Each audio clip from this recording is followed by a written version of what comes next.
Codependency. Maybe you've been in a codependent relationship. Maybe you currently feel like you are in a codependent relationship.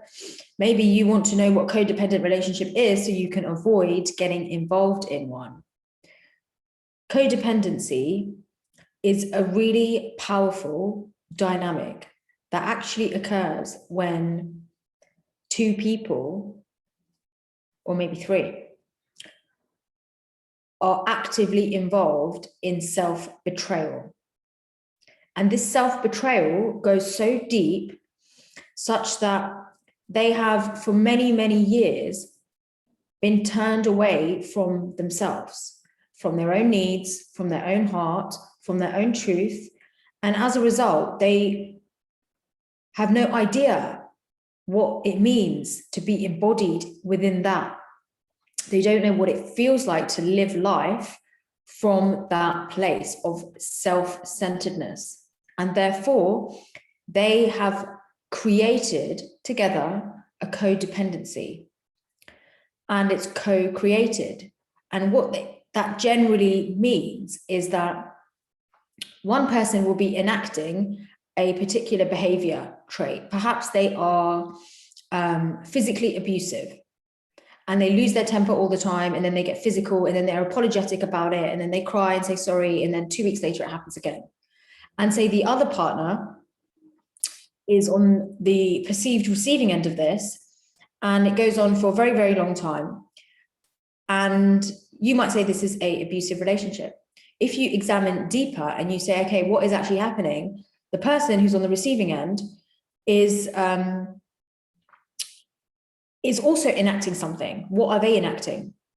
What do they feel when they're receiving physical abuse? Probably powerless, probably scared, probably like a victim. Believe it or not, feeling powerless, scared, and like a victim can be very familiar if you have felt like that in your early childhood.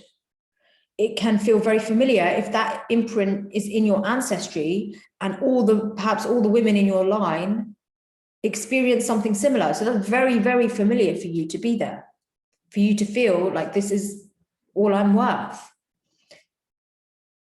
By holding this dynamic and refusing to change, what this does is it effectively creates a codependency, because the person who's enacting the physical abuse clearly doesn't want to look at what their wounds are.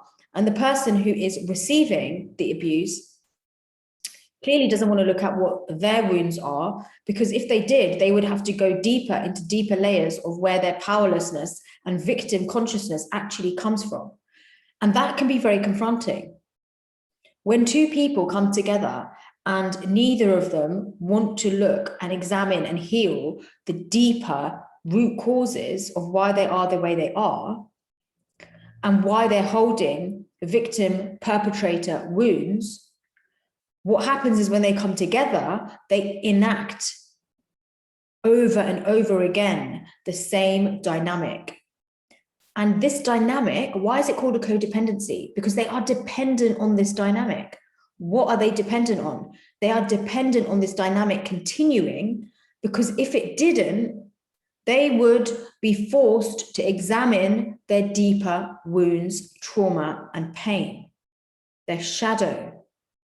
The codependency actually means they are kept safe from having to go inside their own heart, inside their own wounds, and inside their own potential for growth.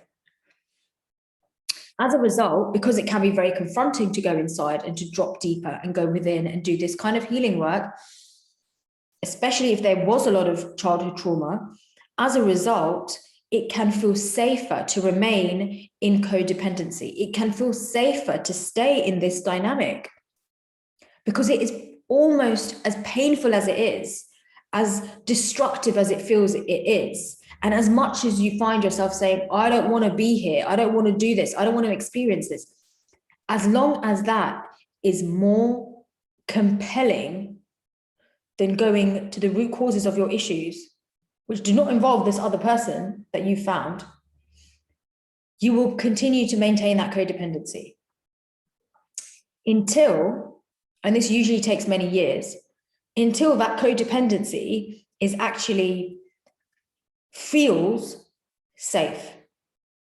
When you start to experience that the codependency and the dynamic and the potentially abusive dynamic actually feels safer than any alternative, that's when you're in a codependent dynamic. Because it's too dangerous to leave, it's too dangerous to heal, it's too dangerous to confront, it's too dangerous to change. And as long as it's too dangerous to change, because the threat of being alone leaves you completely overwhelmed in your victimhood that, okay, if I'm alone and I actually leave, I'm going to starve to death. If I'm alone, then I am not going to be able to function. I'm going to be so heartbroken. I won't be able to go to work. I won't be able to put food on the table, and I will not survive.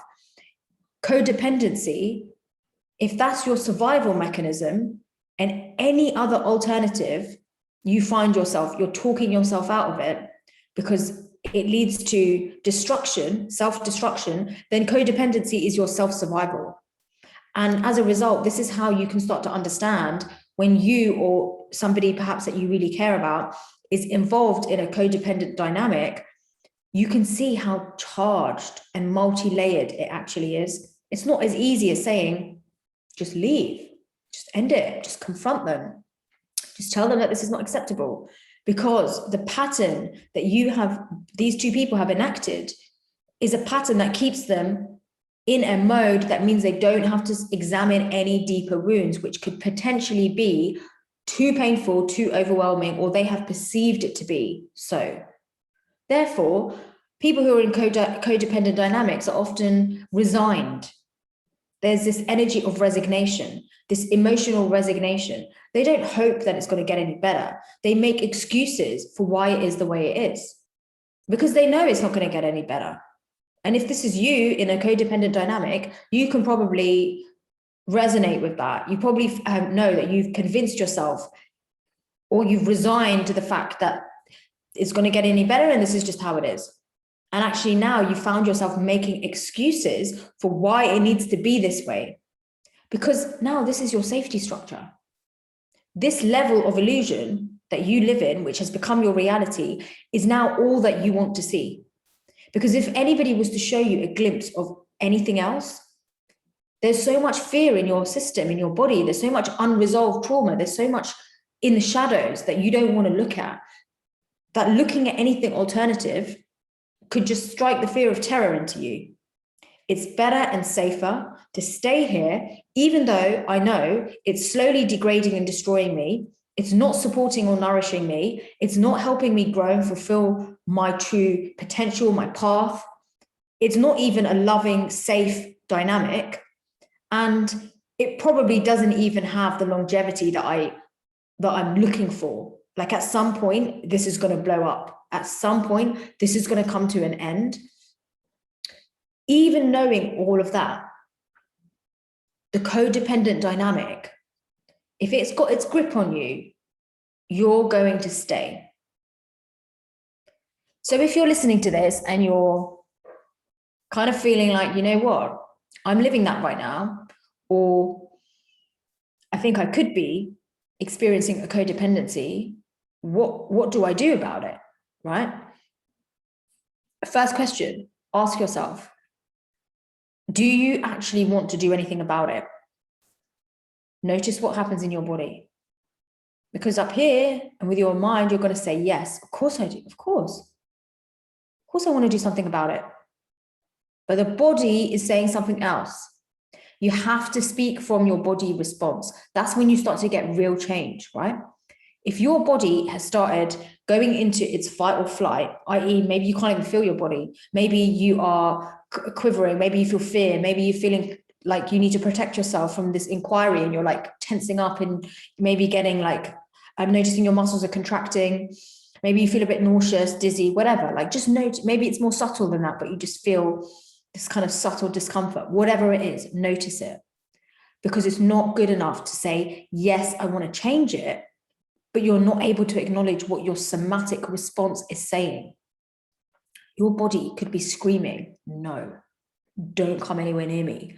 Don't let this change come anywhere near me. If this change starts to happen, I will leave.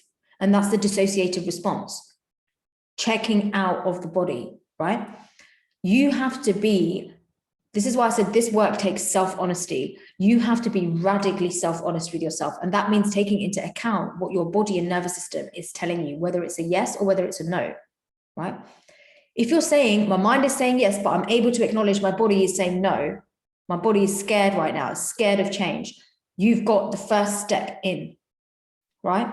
Because this work is really all about healing your somatic response to these patterns so that you can actually start to behave differently and make different choices from a place that comes deeper than your mind, a place that comes from your subconscious, your body. That's when the choices become effortless. That's when you naturally choose a different way, because your body is operating in a different vibration, a different frequency. You can't go back to the old way. It is this way, right? There is clarity. That clarity is not just about being clear in your head. That clarity is about being clear in your nervous system. And a clear nervous system is a still nervous system.